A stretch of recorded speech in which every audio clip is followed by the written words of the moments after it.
Growing up and going through elementary school, I never really went to church. My dad made sure that I still had a Christian background by telling me stories from the Bible and making sure that I knew what I was believing, but I didn't really have a firm belief in God. He taught me about David and Goliath, Samson, the Nativity, the resurrection. I remember all those stories, but I never actually went to church until 2016 when I was 11 years old. I was in 6th grade, and my sister's boyfriend at the time invited her to come to the Easter service at Woodside Romeo.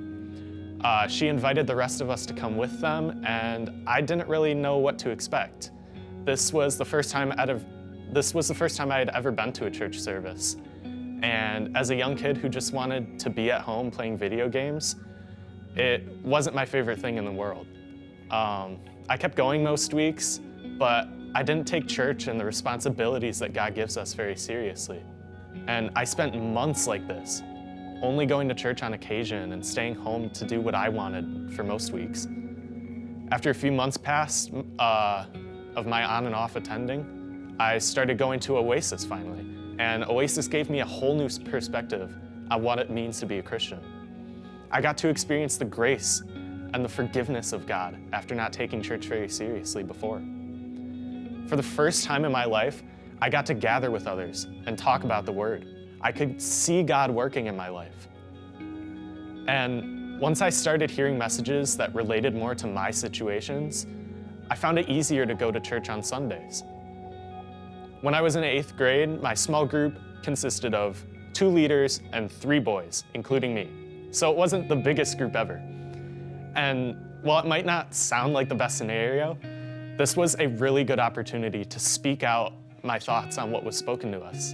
I got much more comfortable speaking about my faith and asking questions for clarification. And that year was one of the most influential years in my faith journey.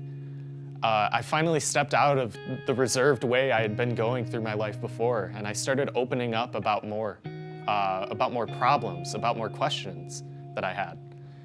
And finally, in the summer of 2019, when I was 14 years old, I was finally comfortable with the idea of baptism.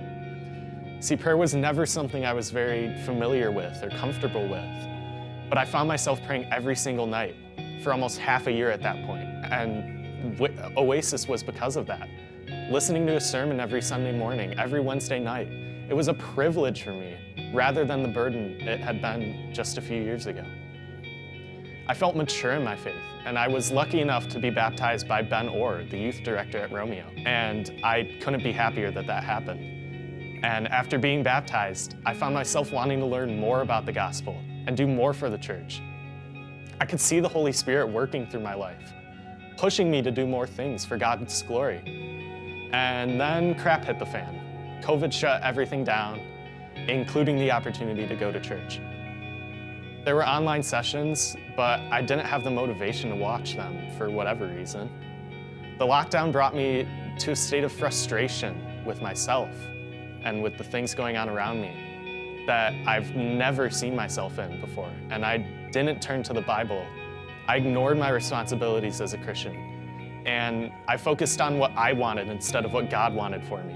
And after a rough year of me spending less time with God, going back in person for Wake was a nice change of pace, to say the least.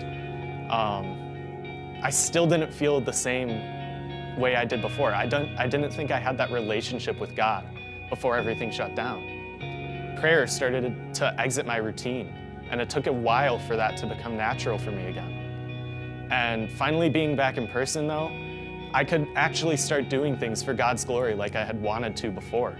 I asked about giving a message for the high schoolers, and after a few months of figuring out when I was going to give the message and actually preparing it, I had the opportunity to speak to the middle and high schoolers and give a message like I had wanted to before.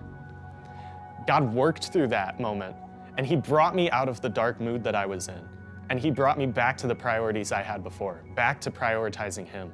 Even with this amazing experience sticking in my mind and bringing back that faith that faded away a bit through COVID's big season, I still felt that void that was in my life, that was there before. I still felt like Jesus' grace was missing from my life, even though it had been there before.